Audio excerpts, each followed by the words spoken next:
निद्वन्द्वसमच्चयाच्युतकथाः श्रोत्रद्वयत्वं शृणु कृष्णं लोकय लोचनद्वय हरेर्गच्छाङ्घ्रियुग्मालयं जिक्रघ्राणमुकुन्दपादतुलसीं मूर्धन्यमाधोक्षजम्।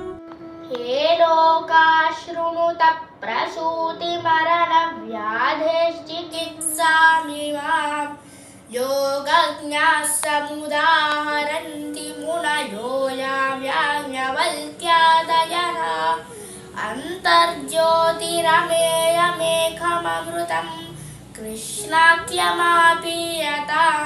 तत्पीतं परमौषधं वितनुते निर्वाणमात्यन्तिकम्। हे मद्याः परमं हितं शृणुतवो वक्ष्यामि संक्षेपतः संसारार्णवमापदूर्मि बहुलं सम्यक् प्रविश्य स्थिताः नानाज्ञानमपास्य चेतसि नमो नारायणायेत्यमुम् मन्त्रं सप्रणवं प्रणामसहितं प्रावर्तयध्वं मुहुः।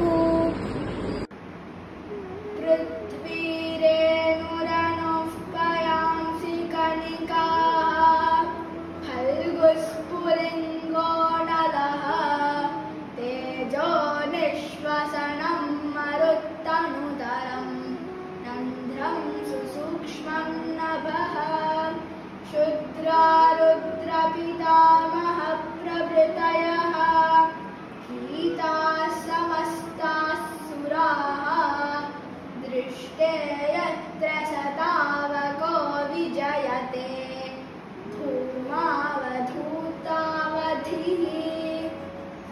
बद्धेनाञ्जलिनानतेन शिरसा गात्रैः सरोमोद्गमैः